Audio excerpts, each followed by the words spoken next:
मोजाल हे मोजायला पाहिजे. किती गुन्हे केले आपण. पवित्र गंगा तर आपणच तर प्रदूषित केली, जंगल आपण तर नष्ट केले, जंगलातले जनावर आपणच तर नष्ट करून टाकले. आज आपण मोजतोय की गिधाडाची संख्या किती कमी झालेली आहे.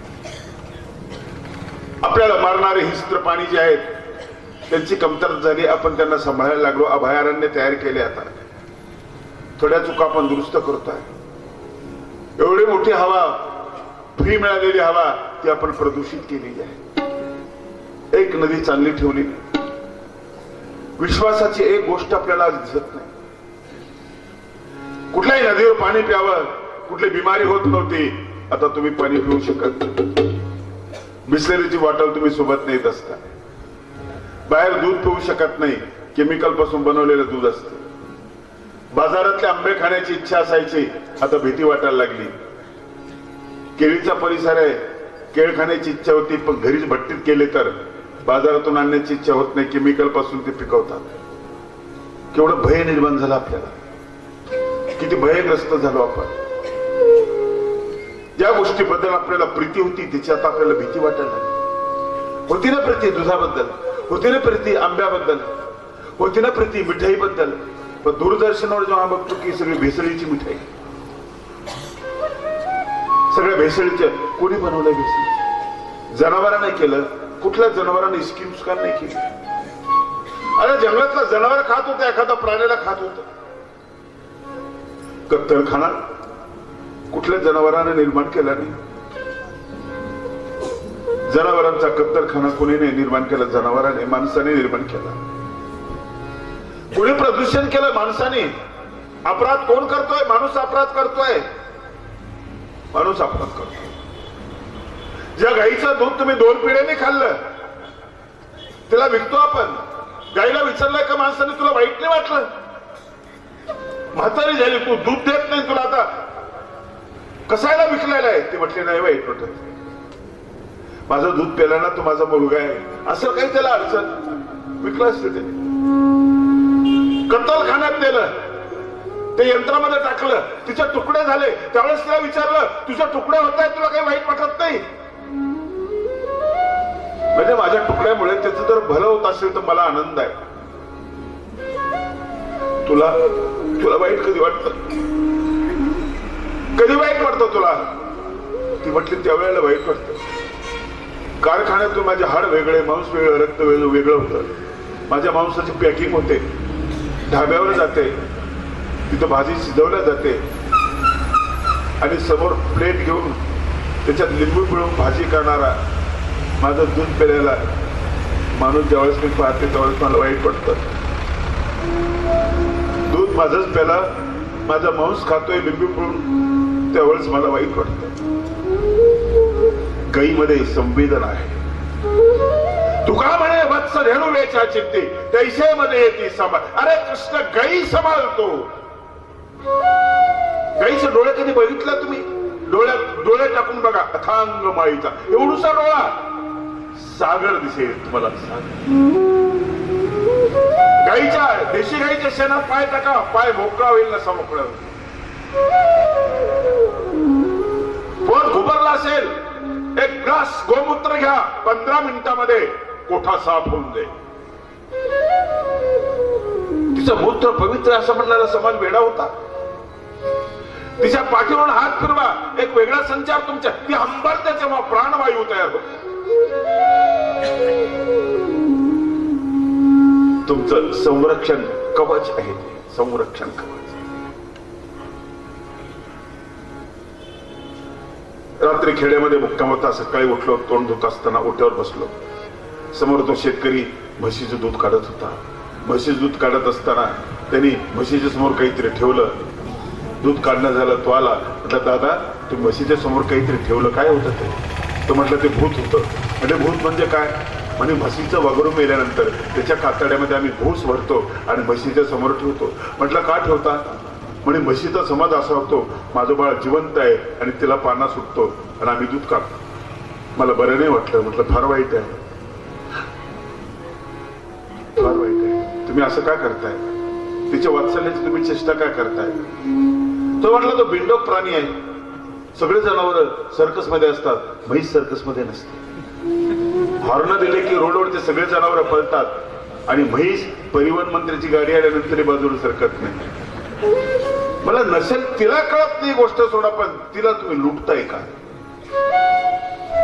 झोपलो तो माझ्या स्वप्नात म्हैस आली. काय वाटलं कुणास मी तिला बोललो पागल म्हटलं, कुठले काही कळत नाही तुला, फसवतो तो शेतकरी. ती म्हटली मला काय शेतकरी फसवतो, मला फसवू शकत नाही. अगं म्हटलं वेडे, तुझं बाळ मेलेलं आहे, त्याच्या कातडामध्ये भूस भरलं. म्हटली मला माहिती आहे बाळ मेलं, फक्त आईलाच कळत असत पहिल्यांदा. मला माहिती आहे माझं बाळ मेलेलं, तरी तू दूध देते म्हणजे हो तरी दूध देते. तुला पाना फुटतो, हो फुटतो मला पाना, माझा नाईलाज आहे. तुझा कसा नाईलाज आहे? ती म्हटली माझं वात्सल्य इतकं जिवंत आहे की माझ्या बाळाचा कातडा बघितलं की खळखळ मला पाना फुटतो. माझ्या वात्सल्याची महिमा आहे ती. ती म्हणाली मी माणसाला विचारते तुझा पाना, तुझं वात्सल्य कुठं आहे? तुझं बाळ गटारात दारू पिऊन पडलंय, तुझं बाळ ब्राऊन शुगरच्या अधीन झालंय, तुझं बाळ व्यसनी बनलेलं आहे, तुला कसं काही वाटत नाही? तुझ्या संवेदना कुठे गेलेल्या आहेत? माझा बाळ वेडा नाही. ज्ञानेश्वरांनी त्याला जेव्हा स्पर्श केला, अग्निमेय पुरोहितम म्हणून त्याने वेदाचा मंत्र म्हणायला सुरुवात केली. अशा स्पर्शाची ते वाट पाहतं आणि ते मेलं या घाणेरड्या माणसाच्या सहवासाने मेलेलं आहे. केवढं प्रदूषण. म्हशीला फसवून दूध काढायचं, कॅन मध्ये टाकायचं, हापसी हलवायची, त्याचं पाणी कॅन मध्ये टाकायचं. म्हशीला फसवलं, दुधालाही फसवलं. ज्या मोटरसायकलवर न्यायचं ती पेट्रोलची, तिच्यामध्ये बी राखेल टाकायचं, तिलाही फसवलं. ज्याला उकडायला आला ज्याने दुधात त्यालाही फसवलं. या अपराधाचा विचार करणार की नाही? अजून पश्चाताप करतो. आता अर्जुन भानावर आलेला आहे आणि सगळ्यात मोठा भाव आहे. लक्षात ठेवा, कुठल्याही माणसाच्या जीवनामध्ये पश्चाताप महत्वाची गोष्ट आहे. तो राबवला पाहिजे, तो झाला पाहिजे, तो प्रायश्चित केला पाहिजे. महर्षी व्यासासारखी व्यक्ती पापोहम पाप कर्मा पापात्मा पाप संभव त्राहि मां कृपया देव शरणागत वत्सल. व्यासाने प्रायश्चित केलं. पापोहम पाप कर्माहम, मी कोण आहे? पापी, पाप कर्म करतो. प्रायश्चित महत्वाची गोष्ट आहे. किती दिवस लोकांना फसवणार आणि लोकांना फसवून जगण्यामध्ये आनंद मिळत नाही. आपल्याला आनंद नाही. आपण लक्षात काय येत नाही आपल्या. याला कारण आहे की ज्ञान आपल्याकडे नाही. ज्ञानामुळे आपले दोष आपल्याला दिसत नाही. ज्ञान नाही. तुम्हाला वैराग्य कधी निर्माण होईल? एखाद्या वस्तूतला दोष लक्षात आला तर वैराग्य निर्माण होईल. तोपर्यंत वैराग्य निर्माण होत नाही जेव्हापर्यंत दोष लक्षात येईल. थोडस निर्माण होतं स्मशानामध्ये. हो गणपतराव गिरे आता काय वय नव्हतं जास्त, चांगला माणूस बरं. पाहता काय खरंय माणसाचं, काहीच खरं नाही माणसाचं. एवढा पैसा कमावला, एवढी बिल्डिंग, काय खरंय? काही खरं नाही माणसाचं. पटलं, क्षणभर पटलं, खूप पक्क पटलं. घरी जाईपर्यंत राहिलं, वितळत गेलं, दुसरं होत गेलं, पुन्हा कामाला लागलं. हाही पैसा कमवायला लागला, हाईला बड्या करायला लागला. पटलं, क्षणभर वैराग्य निर्माण झालं. स्मशान वैराग्य, टिकाऊ वैराग्य. वस्तूतला दोष दिसल्याशिवाय नाही कळत. दोष महत्व. आणि म्हणून भगवंताच्या गीतेचं महत्व सांगत असताना ज्ञाने होये आत्मशुद्धी, ज्ञाने होये आत्मशुद्धी, ज्ञाने होये आत्मशुद्धी, ज्ञाने होये आत्मशुद्धी, ज्ञाने होये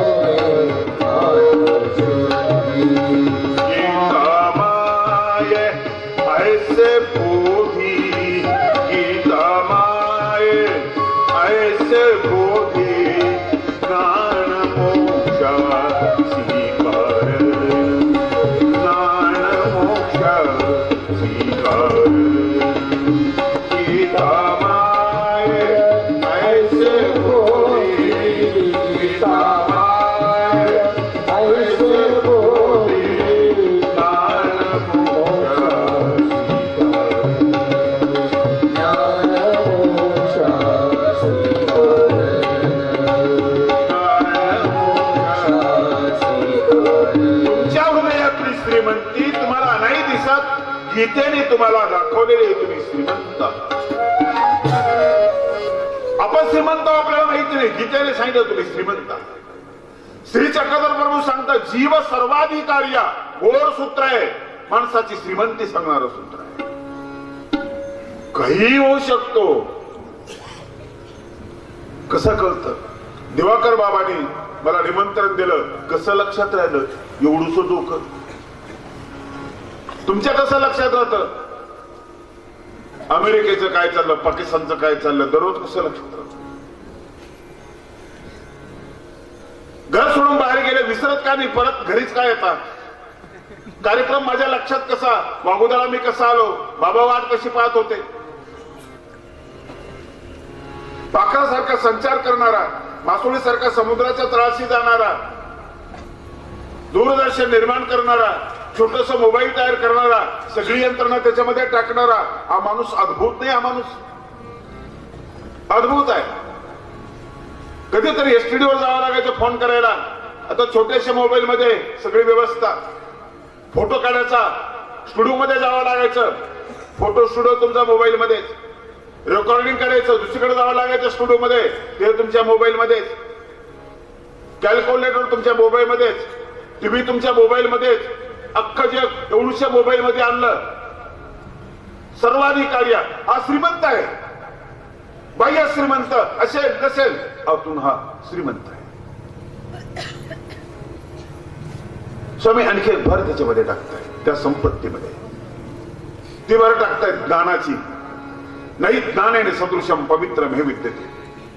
आणि स्वामी सांगतात की दोन गोष्टी तुम्हाला फसवतात, अज्ञान आणि अन्यथा ज्ञान. जगातली माणसं वाया गेली, पिढ्यानपिढ्या खपल्या, आपलं नुकसान झालं, याला कारण आहे अज्ञान. तुमचा शत्रू बाहेर कुणीच नाही, आत आहे, तो आहे अज्ञान. म्हणून डॉक्टर बाबासाहेब आंबेडकरांचे एक वाक्य गोड आहे, वाचाल तर वाचाल, पिढ्यानपिढ्या तुमच्या अज्ञानामध्ये खपल्या. तुमचा एक शत्रू असा की त्यांनी तुमची नुकसान केली, आणि दुसराच एक शत्रू असा आहे की अन्यथा अज्ञान. अज्ञान तरी बरे, काहीच माहिती नाही, पण चुकीची माहिती हा तुमचा एक शत्रू आहे. अर्धवट माहिती घेऊन तुम्ही जगत असता, हा तुमचा एक शत्रू आहे. अर्धवट ज्ञान, त्याला मानव संप्रदायामध्ये अन्यथा ज्ञान म्हटलंय. मला भेटायला मग अशी दुपारी काही महिला आल्या होत्या. मला समजलं की मी टॉयलेट मध्ये असं कोणतरी सांगितलं, दरवाजा बंद होता, 15-20 मिनिटं वाट पाहत बसल्या. नंतर त्यांना कळलं, तानाजी बाबांना सांगितलं की बाबा बाहेर गावी गेलेले आहे. 15-20 मिनिट वाट पाहिजे. एका कार्यक्रमाची गंमत सांगतो. मंगल कार्यालय होतं, 5000 लोक होते, टॉयलेट 4च होते, पंक्ती चालू होत्या. सकाळी उठले की रांगा लागत होत्या, कुणालाही रांग लावावं लागते. रांगा लागत होत्या, वेगळ्या जातीचे, वेगळ्या पंथाचे, वेगळ्या वयाचे लोक. 4 रांगा होत्या, त्या एका रांगेत मी उभा होतो. एक एक रांग पुढे सरकत होती. एक बाहेर येत होता, एक मध्ये जात होता, एक बाहेर येत होता, एक मध्ये जात होता. प्रत्येकाची समस्या एक असते. खरं सांगू, जगात सगळ्या रांगेमध्ये मला ही रांग आवडलेली आहे. याचं कारण आहे की पुढच्या माणसाचं भलं झालं पाहिजे, ही भावना फक्त त्याच रांगेमध्ये असते. त्याचं समोरच्याचं भलं होणे ही भूमिका असते. इथं मात्र उलट असतं, समोरच्याचं भलं झालं पाहिजे. एकात्मता असते, कोणाचे मतभेद नसतात. आमची जी रांग होती, समोर दरवाजा होता, तो बंद होता, तो उघडतच नव्हता. बराच वेळ झाला आम्ही एकमेकाच्या चेहऱ्याकडे पाहत होतो. जाते वेगळ्या वेगळ्या गावाची समस्या सगळ्यांची एक होती. तो दरवाजा उघडत काय, चुळबुळ सुरू झाली, चर्चा सुरू झाली, उघडत खाली दरवाजा. एक कोणी झोपलं काय म्हणजे,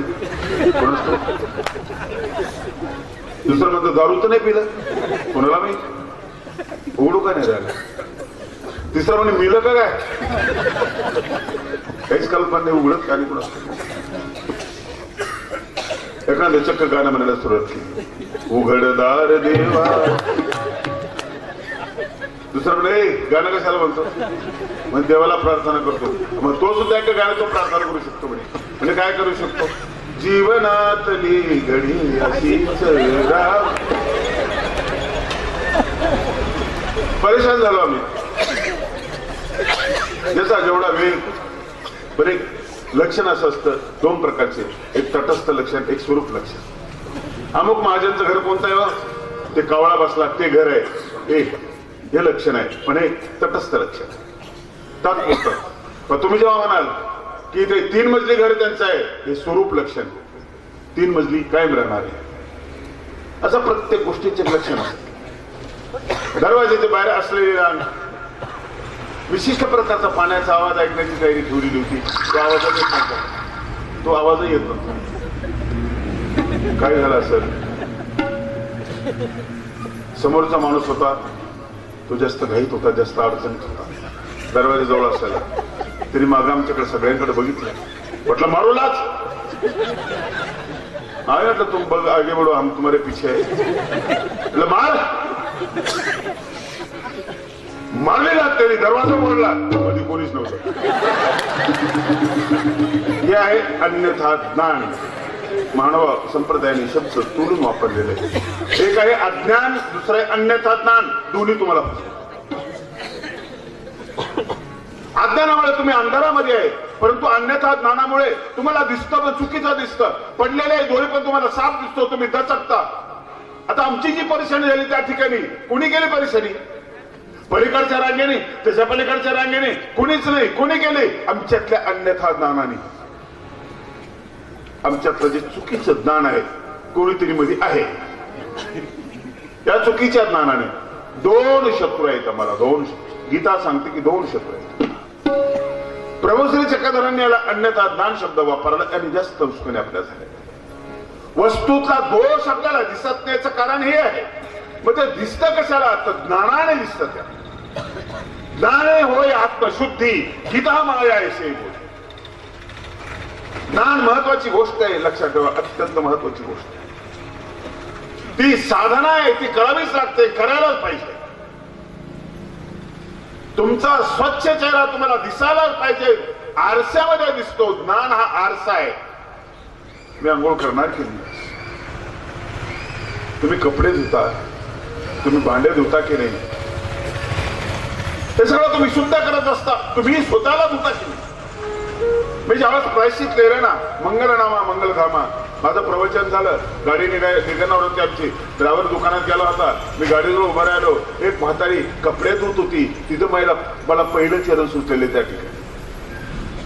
किती धुणे धुणार प्रभू मी माझ्या जीवनाचे, किती धुणे धुणार प्रभू माझ्या जीवनाचे, बहु जन्माचे मळ लागले कर्म कर्माचे, दया कर्म कर्माचे. आणि उभा असतानाच मी ते कडवं डायरीवर लिहिलं. पुस्तकात ते नंतर आला, पण माझ्या प्रायश्चिताला आरंभ इथून झाला धुणं बघितल्यानंतर. म्हातारी ते तिचं धुणा धुते, मी कधी धुणं धुणार आहे? किती धुणे धुणार प्रभू मी माझ्या, मला धुवायचं आहे. आणि मग प्रायश्चितातून मी धुवायला सुरुवात केली. मंगल नामा मंगल धामा मंगल रूप तुझे, अमंगलाने जीवन भरले प्रभुराया माझे. प्रायश्चित तुमच्या जीवनामध्ये एक अद्भुत आणि महत्वाची घटना आहे, लक्षात. प्रायश्चित करताना तुम्ही रडायला पाहिजे. रडणं म्हणजे कमजोरी असं नाही. जिना आंखों में आंसू नहीं है उन आंखों का हंसना भी क्या है. रडण्याचं एक मोड आहे, लक्षात ठेवा, एक किंमत आहे. ते पाणी कमजोर नाहीये.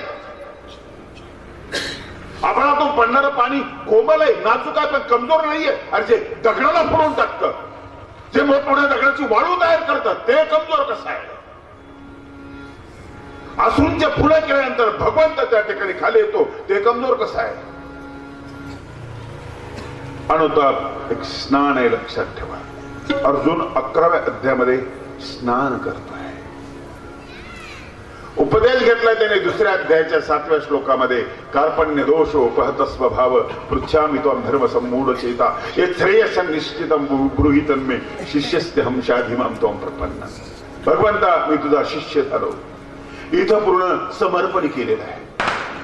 तिथं उपदेश घेतलेला आहे आणि इथं कल्पना करे की त्याने दीक्षा घेतलेली आहे.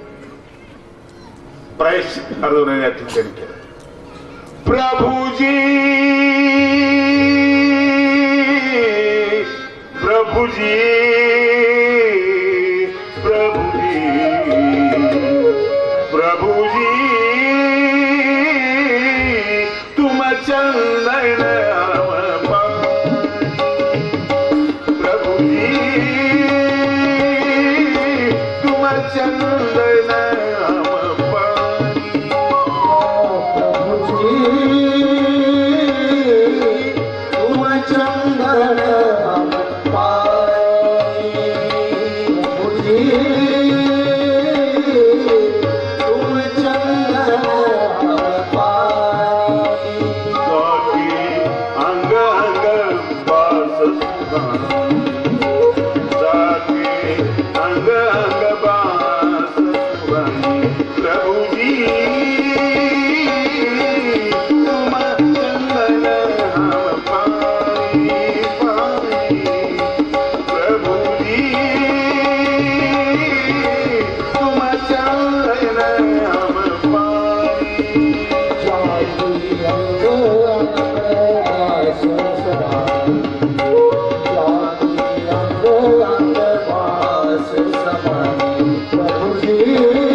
धागा हे अंतर स्पष्ट अर्जुनाच्या बोलण्यातून झालेला.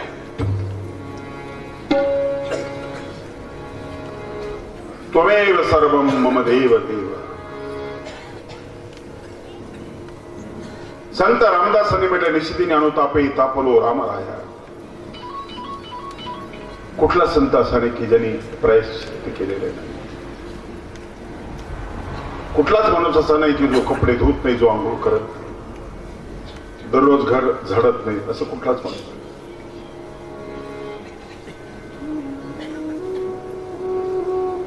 एक सात्विक ऊर्जा तुमच्यामध्ये निर्माण होईल त्यावेळेस तुम्ही असं कराल, तुमच्यातला जडपणा निघून जाईल. म्हणून तर बघा खूप अपराध झाले, प्रभू क्षमा करा. श्री चक्रधर स्वामी शैल पर्वताकडे गेले होते दक्षिण भारतामध्ये. एक तरुण अत्यंत सुंदर संन्यासी स्वामींना भेटला. दोघांची ओळख झाली. गोड बोलणारा तो संन्यासी स्वामींना आवडला. तो म्हणाला, प्रभू आपण सोबत राहिल्यात चालेल? स्वामी म्हणाले, चालेल, सोबत राहू. स्वामी भिक्षा करायचे. पाणी पात्र, पाणी म्हणजे हात, तेच पात्र. स्वामी हातात भिक्षा करायचे. त्याची भिक्षा होती चाटणी. भिक्षेचे प्रकार आहेत. चाटणी, चाटणी म्हणजे हातामध्ये भिक्षा घेतली की तिथं चाटून खायची, त्याला चाटणी म्हणतात. आणि तो वर्ग अशाच पद्धतीने भिक्षा करतो, तिथंच खाऊन. स्वामींचं पाणी पात्र, हातामध्ये भिक्षा घेणार, पाण्याजवळ जाणार आणि खाणार. दोघांची पद्धती वेगळी, दोघांचे तत्व वेगळे, पण माणूस म्हणून दोघेही जवळ होते. सगळे संप्रदाय असेच राहिले पाहिजे. माणसं जोडत राहिले पाहिजे. संप्रदाय म्हणून वेगळा असेल, पण सार्वजनिक जीवन तुमचं वेगळं आहे. तुमचं घर म्हणून तुमच्या घरातले रीतिरिवाज वेगळे असू दे,